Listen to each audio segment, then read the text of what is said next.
Antes de darmos início a esse conteúdo, gostaria de lembrá-los que nós passamos alguns dias, algumas aulas, fazendo revisão e correção das atividades do período remoto. Lembrando que a prof colocou aqui entre parênteses a atividade avaliativa porque vocês obtiveram uma nota, né? Dessas atividades que vocês realizaram, uma nota importante de prova. E já está no portal. Aí, também vocês tinham que escolher um tema do capítulo do livro de Geografia e realizar um desenho bem elaborado que represente o conteúdo que vocês escolheram. Qual conteúdo? Qualquer conteúdo do capítulo, uma vez que nós estávamos fazendo já a revisão, né? Quem não fez ainda essas atividades, pessoal, por favor, corre para não ter nenhum tipo de problema daqui uns dias e vocês possam entrar em férias o quanto antes. Seguindo então, antes de iniciarmos as nossas correções, nós estávamos falando sobre a biosfera e sobre o derretimento das geleiras. Então, a prof trouxe aqui para relembrar, né, o que é a biosfera, que é a junção desses três componentes, a hidrosfera, a atmosfera e a litosfera, onde os três vão realizar uma junção com características específicas e propícias para o desenvolvimento dos ecossistemas e, supostamente, da vida. Vamos ao nosso conteúdo então? Cadeia alimentar. Capítulo 9, né? Os seres vivos mantêm relação com a vegetação com o solo com a água, e assim por diante, constituindo uma relação de interdependência. Observe o esquema a seguir. Pessoal, observem também a pequena legenda lá que são os quadradinhos. Quem que é o predador? Os carnívoros, os herbívoros, os seres que fotossintetizantes e os decompositores. Observem que vocês vão conseguir visualizar melhor através das setas a integração e essa relação que nós acabamos de falar. Os seres que têm clorofila, como vegetais, por exemplo, realizam a fotossíntese. Nesse processo, eles absorvem a energia do sol, o gás carbônico de ar, a água e produzem seu próprio alimento. Liberando oxigênio para a atmosfera, esses seres são chamados de seres produtores. Ao obterem seu próprio alimento, as plantas tornam-se ponto de partida das relações entre os seres vivos, a cadeia alimentar, que é o que nós estamos falando, né? Em um ecossistema, a partir delas, os demais seres podem aproveitar a energia captada pelo sol. O que é clorofila? Lembram-se da aula de ciências? Então, é um pigmento encontrado em plantas, né? Que de coloração esverdeada, que absorve a luz, de comprimento de luz violeta, azul e vermelho e, por esse motivo, reflete a luz verde.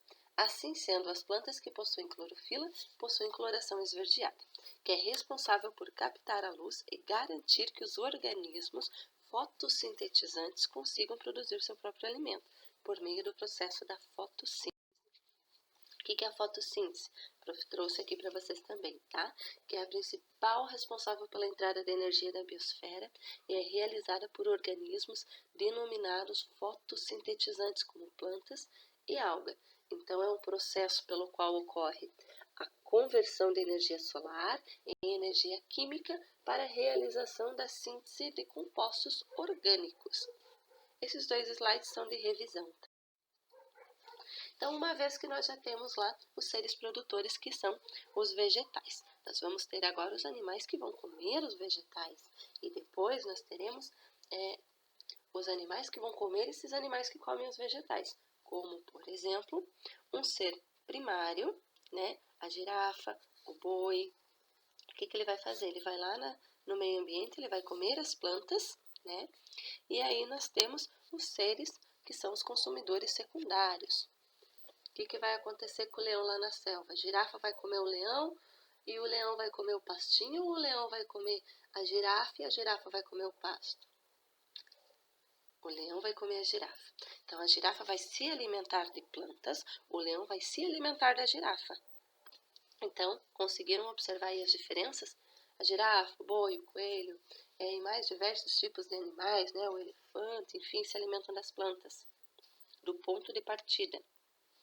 Aí depois, nós temos os animais que são carnívoros, que vão se alimentar desses animais, né, que aí já são chamados os consumidores secundários, tá? Nós também podemos dizer que somos seres secundários, primários e secundários, porque nós nos alimentamos de plantas, mas também nos alimentamos de carne, proteína, são poucas as pessoas que não, né? Então é importante que vocês realmente possam estar observando, tá?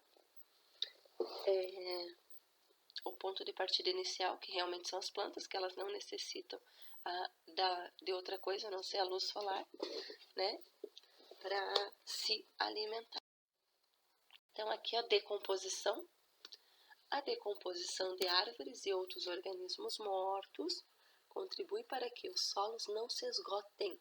Por meio da decomposição, a matéria orgânica é reincorporada ao solo na forma de sais minerais, mantendo assim, né, a integralidade do solo e fazendo com que esse solo esteja sempre fértil. No entanto, o desmatamento e o uso intenso do solo pode prejudicar essa recomposição. Como é esse uso intenso do solo? Nós, homens, estamos plantando o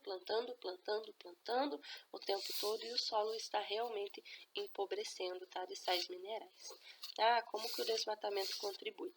Porque se está havendo desmatamento de uma área que antes era floresta, tinha animais e diversos tipos de ecossistema, as árvores poderiam apodrecer e se tornar sais minerais. Os animais mortos ou carcaças velhas se tornariam, obviamente, matéria orgânica, né?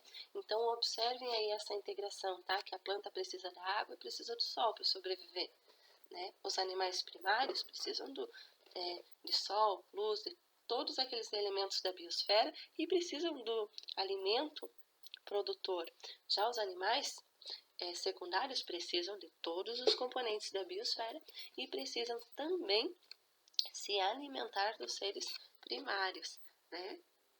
Então, aí por diante vai. Então, é muito importante que vocês compreendam essa integralidade.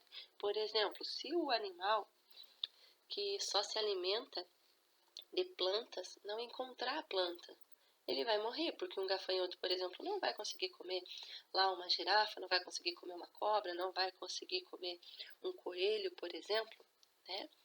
Então, se vocês pararem para analisar, se faltar qualquer um desses animais, obviamente vai comprometer o outro, né? Então, os vegetais só existem porque existe luz e água.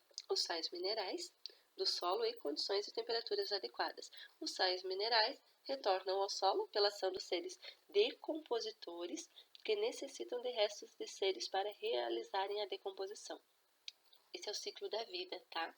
E se estende essa interdependência e a sua interdependência, me perdoem, tá?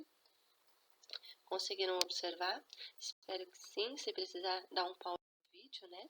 Atividade semanal, pessoal. Quem não fez ainda a atividade da semana passada, por favor, faz, né?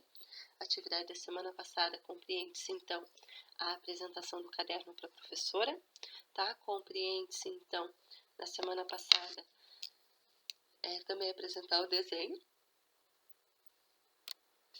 E para essa semana tem que responder a questão A, B, C, D, E e F da página 187 do livro de Geografia. Tá ok? Um abraço, até a próxima semana.